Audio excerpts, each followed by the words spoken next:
And thank you, chairpersons, for chairing this particular session. With this, we move on to the second scientific session, that is, what's new in lipid lowering. And for this particular session, we have speaker Dr. B.P. Pandey, who is really well known to all of us. He's an interventional cardiologist attached to Narayana Hospital and he is the secretary of Howrah Town Diabetes Study Society. So for chairing this session, I would also like to invite Dr. Kishore Sinha sir, who is a senior interventional cardiologist from Woodlands Hospital, and Dr. Mridul Bera sir, who is the founder and treasurer of HTDSS, and also a general physician and practicing endocrinologist and attached to Narayana Multispeciality Hospital. So I welcome the speaker and the chairpersons for this next scientific session.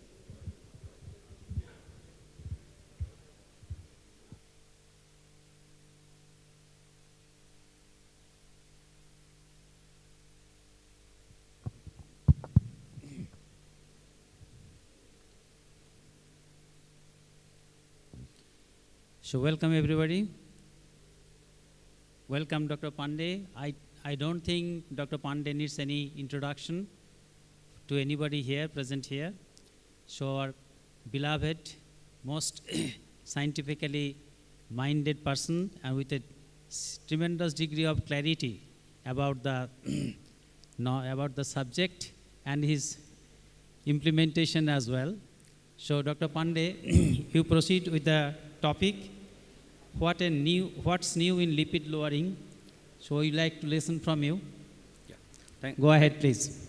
Thank you, chairpersons, respected colleagues. So I'm here to talk about what is the new thing in the lipid management. And before I begin that, let me do a context setting. So what is the guideline tells us about the lipid goals? Where are we? What are the newer things on the horizon and how to implement? So that's the brief talk for around 18 to 20 minutes. So look at the guideline both across the world, both the Indian guidelines on to your right-hand side, and look at the Eastern, European and American guidelines. American guideline 2019 is the latest one. And here, if you have got a very high risk, your target of LDL cholesterol is less than 55. And if you are in the high risk, then it is less than 70. But at the same breath, I would like to add, there has to be a 50% reduction of LDL from the baseline. So this is really a very uphill task. And if you compare it to the 2016 guidelines, there is sea change actually. So look what the American says. American expert consensus decision pathway, almost in the similar line, that you need a 50% reduction of LDL, and the target to reach is less than 55. Or second target, if you have achieved the LDL target, look at the non-HDL target, and that should be below 85. And it has to be on a maximum tolerated statin dose. So all these data sets for secondary prevention is on maximal tolerated dose, not 40 milligram of Rosuvastatin, not 80 milligram of atorvastatin. It is what is maximum tolerated, and we'll discuss what is the tolerance and adherence. Lipid Association of India has gone further because our disease comes a decade earlier, much younger population, and much more severe disease. So Lipid Association guidelines goes even up to 30 milligram. So if you are in an extreme high risk category B, your goal of LDL is less than 30, but if you are category A, it is closer to 50, not even 55. With the caveat, both the European and American gives you another target, not 55, not 70, but 40, if you have a recurrent event within 1 year of index event. That means if I get MI in 1920, I get another MI 1 year down the line, my target of LDL is below 40. So Lipid Association is actually more closer to the recurrent cardiac events. So it is somewhere between 55 and 30. So you have to strive that. Coming to NICE guideline, NICE is, as you know, British are slightly different. They focus not on the LDL. Their guideline tells you they focus on the non-HDL cholesterol. So ultimately, we also practice that. We look at the LDL and triglyceride. We are doing it for a long time. although the evidence base was very thin. So if you look at the non-HDL cholesterol, probably you are taking care of the triglycerides. So very smart way to go about. So nice, only thing is they target non-HDL, whereas for Indians, non-HDL target is a co-primary endpoint. That means it's easier to target, easier to measure, and everybody is tuned to, you do not need to teach your primary care physician what to look for. So in nutshell, we'll target LDL, then non-HDL, and then probably we'll go for other things, particularly the lipoprotein A, which I'll come in the last phase of my talk. A little bit more about the NICE guideline. Primary prevention is a big thing, particularly if you are dealing with the homozygous or heterozygous hypercholesterolemia. And there is a no-brainer. Basically, you have to start with the highest possible dose. If you get your LDL more than 180, the rule of the thumb is either you take 180 or 200 or 5 millimoles. If it is more than that, you think it is most likely heterozygous. And if you get all the signs of xanthomas and all, your LDL is somewhere beyond 250, it's most likely homozygous. So I always train my DNB students, it's like a mathematics. You look at the LDL, you look at the comorbidities, the age of the patient, put your target, and then you calculate. This particular dose of statin will bring my LDL to 50%. This dose will bring 30%. You know from our curve study what is the dose titration. Then you come to know whether I'll be in time or in line with LDL, just like diabetologist thing, whether it will be in range or not. So this is something like that. So if my LDL is 180, whatever I do, I not bring it down to 55 with whatever superdose of statin. So I have to think beyond statin, probably some other drug which I'll discuss. So that looking at the target because is important, then you'll probably start like the combination therapy, what we'll do in diabetes and hypertension. Similar stories for LDL. So strike early, strike hard, you can always de-escalate without paying any extra price. So it is important not only to bring LDL to the target, but how long you have been to the target, that is most important. If my LDL is 120 for 1 year, if I have 100 for 10 years, so that is more, second one is more ominous than the first one. So we are learning from the endocrinologist, probably time in range is a concept. So what are the gaps in current lipid lowering? And the most important, what we think is not actually true. So look at this retrospective real-world study from the India, and this is the 11-site study for over 1 year. You ask any cardiologist, are you in control of the LDL? Most of, yeah, I am. Most of the patients are there. Look at this data. 80% of the patient did not achieve your target of 55 with the maximum tolerated after the AC7.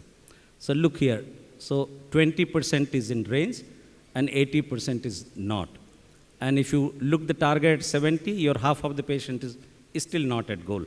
And we always say my patients are at goal because we do not look at it. Or even if you look at it, if he goes to GPs, he looks, okay, it is 70, he'll bring it down from 80 to 20. Apni eto keno khachen. So we have to pass on this message. Whatever war you have started, you have won that zone, try to maintain it. Don't allow to slip it away. So that's the most important for the internists and the general physicians. So all the patients on the statin, with most of them initiated in the high dose, do not continue, either because of the ignorance or physician-initiated down titration, or lack of adherence because of the cost issue we'll also discuss. So it's not that important that most of our patients are in line, even if they're being treated by cardiologists, and this study, real-world data shows it. The reason could be very many, and most of the trials will show the lack of adherence is 28 to 30%. Because if you prescribe 13 drugs to your ACS patients, it's a very unlikely the most costliest one will be dropped. And I can tell you the highest high-intensity dose statin is one of the most costliest medicine out of all the ACS medication we give. It's not the clopidogrel, not the aspirin, it's probably the statin, not even the beta blocker. So that's one of the issue. Then perception of side effect is probably another issue. So adherence is important, and look at this slide. If you are one standard deviation above the goal, you are having a 16% event in a coming year or so. So it's always important to get 1 millimole reduction in LDL to achieve this 20% benefit over 3 years of time. So it's important not only you should be in range, it should be in range for longer period of time. I'll discuss in the Fourier trial. So early aggressive LDL cholesterol lowering leads to a reduction in event. This is a proven fact. This particular set of slide is a comparison of atorvastatin and aprava, very old data set. So what are the novel methods? If you are unable to achieve our target in 80%, how else we can improve? We have got few tablets, we have got few injections, a few are costlier, few are less costlier, but now we have got several things in our control, we can get it down. So the evolution of a lipid therapy has evolved from statins to ezetimibe to bempedoic acid. Then we are using monoclonal antibodies almost for 4 years now. Then we have got a silencing RNAs, which have been approved Western world, probably will be approved by DCGI in coming months. And then ultimately vaccination and gene editing is the future. And of course, the people are targeting LPA. In fact, most of the guidelines tells you that along with lipid profile, you must get at least lipoprotein A once in a lifetime, probably at the beginning of the screening program. So the targets are actually moving, and you are getting newer and newer medicines. And most of the drugs are available, bearing the silencing RNAs in our country. So the initial tablets and the monoclonal antibodies, all the brands are available. Little bit talk about the how we can overcome the adherence problem. If we can reduce the number of pills, if you are given 2 injections in a year, probably it's a very easy thing to go forward. So there are a lot of studies, the Orion group of studies, they are silencing RNAs. In fact, in most of the field, we are getting either antisense oligonucleotide or a silencing RNA based therapies, and lipidology is one of the important thing. So the PCSK9, this enzyme is very important. If there is PCSK9 in your body, it will be broken down by the lysosomes. And if you inhibit them, then you get more and more LDL on the cell surface, so that your LDL is broken down. So if you give an inhibitor, what will happen? So there will be more upregulation of the LDL receptor, more LDL will be endothelialized, and you'll have a lower LDL level. But if you can reduce the PCSK9 directly by cleaving the messenger RNA, then it is even much more easier with the longer onset and longer offset of action. So we'll come how it is important whether to give 2 injections in a month or 2 injections in a year. So inclisiran is one molecule which breaks down your messenger RNA and does not allow PCSK9 enzyme to be formed at all. So that is how it has very long half-life. So this is how it works. Whereas the monoclonal antibodies, you have to use at least twice in a month, or if you are using a higher dose, probably 1 in a month. But in homozygous, we are using even 3 times in a month, because still whatever we do, we are unable to get down LDL unless we do LDL apheresis. So Orion group of trial was a work in progress in the past to look at the clinical benefits of inclisiran, and this data set shows there is a good amount of MACE reduction if you compare with the placebo arm. So there is a proven data on the use of inclisiran, and it impacts the clinical event by an absolute 7% reduction and relative risk reduction of 28%. And this is proven here. The risk reduction in a 10-year profile, there is much better than the controlled arm. Other oral drugs which have come into the market with the clinical proven data set, we had already ezetimibe IMPROVE-IT trial. Now we have the clear group of data set which shows that there is a positive outcome even with bempedoic acid with less of SAMs, because it works in not in the skeletal muscle but in other sides, so you don't get those rhabdomyolysis and other things. But everything also comes with some side effects. We are worried about gallstone, worried about uric acid, but there is another thing apart from ezetimibe which you can add on top of statin. Particularly the clear outcome data was on statin intolerant patient. That means if you are not able to tolerate a good dose of statin, then it comes to your rescue. And the average dose of statin were actually much less in this trial. Still, they could show a statistically significant clinical benefit on top of statin in good number of patients. So there was a 30% reduction in LDL.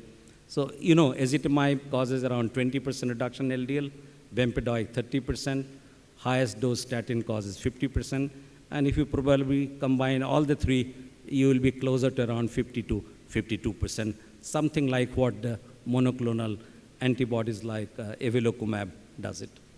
For fibrate non-HDL targets, we know fenofibrate do not have a clinical outcome data which is favorable.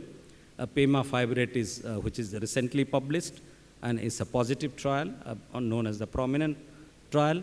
We know REDUCE-IT trial is another trial where eicosapentaenoic acid is now available in India. It does reduce triglyceride if it is persistently more than 135 after you have achieved the LDL target. The only point, more atrial fibrillation if you use EPA molecule, so you have to be a little bit wary about it.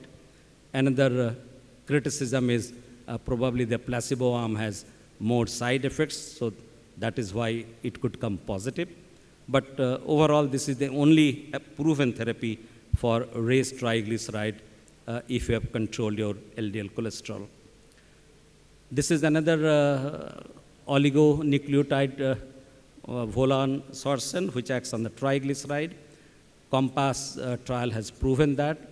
So pelacarsen is another RNA, silencing RNA, which brings down your LPA by 75%. This is also work in progress. The trials have been published. We are looking for the phase 3 trials. So these are the emerging therapies. If you look, I think you can't see from the back. So we have got a lot of things on the horizon.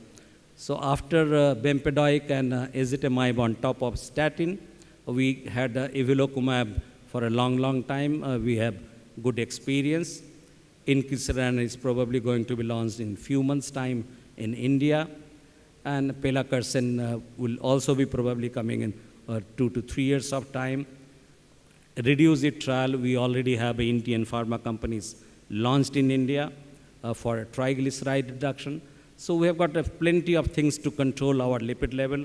But once again, the primary driver of lipid therapy has to be LDL. This is time-tested, proven. We know if you reduce 1 millimole of LDL cholesterol, you reduce, of course, around 20% event rates. And most of the event reduction occurs around 6 months down the time. So it's not important just you lower it down for 4 weeks or 8 weeks and you reduce it. Because most of the monoclonal antibody data, the Fourier trial have shown the benefit, in fact, after 1 year. So you have to keep your LDL on the lower side. In fact, this suggestion is continue a lifelong therapy. So please do not reduce your LDL lowering therapies if you have reached target.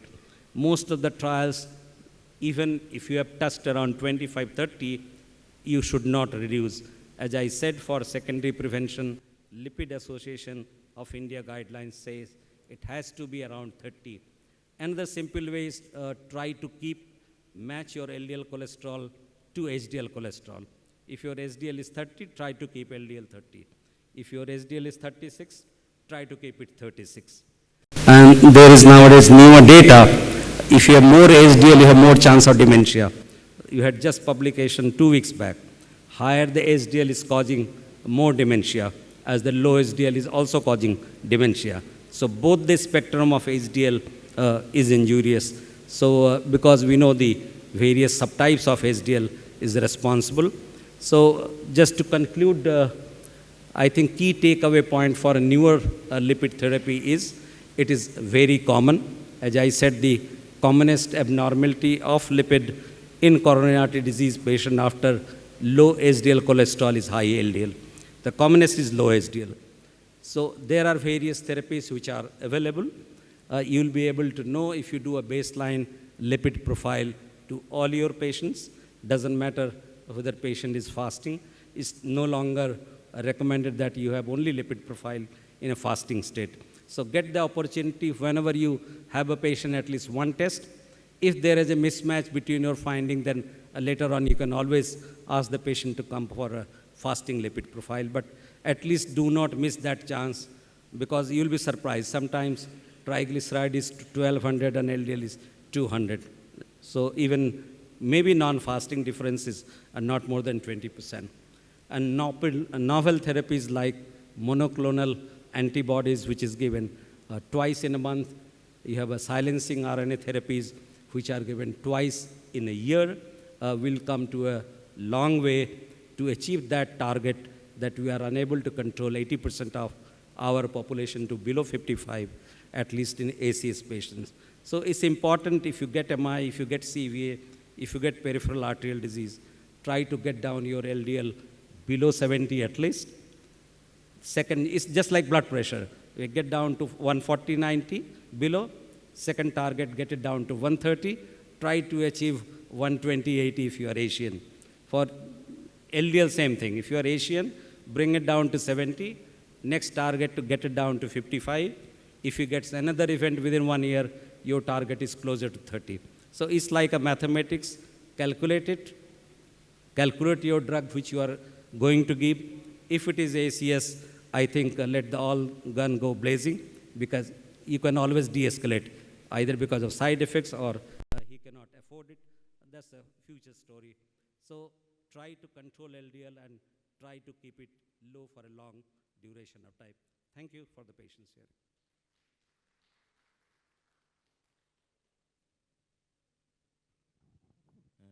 Thank you, Dr. Pandey, for your excellent deliberations. So the thing about this, I have two questions. So you have said that the LDL is the main target, apart from some guidelines they also said about the non-HDL. So if you think about this, that lower is the better and earlier is the better reduction of the LDL. So is it true for the primary prevention and secondary prevention? So yeah. So it is, in fact, the target may be different, but it is essential to reduce LDL. So first primary target of reduction is LDL, whether this is for a primary prevention or secondary prevention. So it's not that for primary we'll do a non-HDL and for secondary LDL. So target is LDL. The only thing is it has all the data set is for 40 years to 75. So what you do if your patient is below 40 and what you do if your patient is more than 75, I think use the local guidelines. Okay. And my second question is, now we have this LDL reduction, we have probably other 5 agents that is commonly, that is available in the markets. One is the statin, then we have got the ezetimibe, the PCSK9 inhibitors, now the bempedoic acid, now it come to the inclisiran. So what will be the sequence of therapy after statin, I am thinking? So Indian guidelines for the secondary prevention is very clear cut. So if you have an event, nowadays there is a recommendation, you start with high dose of statin plus ezetimibe. So if I get ACS patient in my hospital, I start them on say 40 milligram of rosuvastatin and 10 milligram of ezetimibe. Next lipid profile is done after 2 weeks, and then you look at the target and escalate. Probably if you are not on the target, probably I'll add bempedoic acid. This is one way of looking at it. Second way, at 2 weeks, probably if there are contraindications for bempedoic, probably I'll start with some monoclonal antibodies, or in future if you get inclisiran. So that is another way. There are trials for ACS, at least for STEMI patients, where we do start with monoclonal antibody, ezetimibe, as well as statin on day 1. And later on we de-escalate. Desi way of doing it, what we have been doing for last 2 years, target-based therapy monoclonal antibody. So we start with say 1 injection of evolocumab, statin and ezetimibe, look at 2 weeks. If my LDL is 30, next injection is probably omitted. We keep on doing every 3 months. Once it starts popping above 55, we give another shot, so we can save the time. This is not the scientific, because I said in the beginning, Fourier trial has shown clinical benefit is accrued if you take injections for 1 year. So, desi cholbena. Follow the science. recently I got 3-4 patients who had recurrent coronary events. So their risk factor was, in one case it was LPA was 330, in another case it was 370. And 330, this fellow, his 3 elder brother died of MI, his father died of MI, his maternal uncle died of MI. And he is on highest dose of statin and azitimib. So because we are not having oplasiran and we are not having pelacarsen, so should we start PCSK9 inhibitor in this case, seeing the highest risk? Because it will at least reduce 30% LPA. Should we start it? Yeah, so guidelines are actually silent. They say you measure LPA because whatever, even if you bring down the LPA with pelacarsen, nobody knows you will be able to reverse it. Because it is from the very beginning, whatever damage it has to do, it has already done. So probably the future trial, whether the lowering of LPA benefits for coronary event is not known. What is known, we can prevent the progression of aortic stenosis in bicuspid valves. We do probably reduce the DVT, but not the coronary events. But the point is well taken. If your LPA is high, that is what Lipid Association tells you. It acts as an enhancer. So those patients who are not willing to take statin because of the borderline, if you have above 50, you can convince him. So apart from LPA, do a CAC scoring and probably give them PCSK9. That is the only approved, along with the inclisiran, pelacarsen, around 30% reduction. But there is no clinical data set yet that it will reduce the clinical events. There was one trial in Germany. They are using plasmapheresis at national level. So the, patients are on plasmapheresis for 5-6 years, and they are event-free. Of course, procedure is very cumbersome. So we don't have a published data for clinical event reduction. If you lower LPA, probably doesn't. So probably it will act as an enhancer, risk enhancer, most of the time. I have one comment in a lighter vein about your first slide. Lower is better, but too much of everything is bad. Low cholesterol, low LDL is known to be associated with intracerebral hematoma, number 1. There are some associations reported of low lipid profile with cancer, depression, anxiety, and low birth weight in mothers having low lipid profile. So one should remember that also. Yeah. Actually, a patient LDL 159 despite giving rosuvastatin 40 and bempedoic acid. No other coronary events. Should we go for evolocumab or something else? Yeah, so one is azitimib, you can add it. Even if it is not down, what is available to us is evolocumab. So give them 140 milligram twice in a month. Okay. So 3 things for LDL target which is not associated with good outcome. One is the hemorrhagic CVA. So third is the heart failure. Someone who's got a severe heart failure, LDL reduction is not a good thing to do. In fact, more obese patient, higher LDL. And I don't see Vismay Kumar. Nephrologists have different targets. So what is the sweet spot for LDL in a nephrology patient, particularly ESRD, is not known. Probably threshold has to be a bit higher for lowering LDL. So these 3 things you have to keep in mind. And of course, in the reproductive age group, you have to forewarn your patient, this is not safe during pregnancy. So thank you very much. Thank you. Thank you, Dr. Pandey. So Dr. Pandey's fantastic presentation has given us the idea, 2 important things. One is lower the better LDL cholesterol, but not only lower, but longer. That is the message he wanted to percolate. Secondly, the time has come when we need to change our gear, particularly in some subset of group of patients or very high risk group of patients.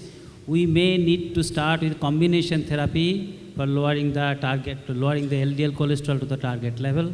So these are probably the message, and newer molecules we do have in our hand.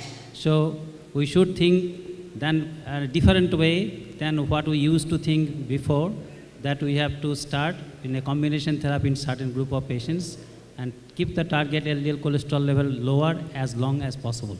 Thank you, Dr. Pandey. Thank you, chairpersons. Thank you, speaker, sir. I would like to request chairperson, sir, for the Ali, felicitation for this particular session.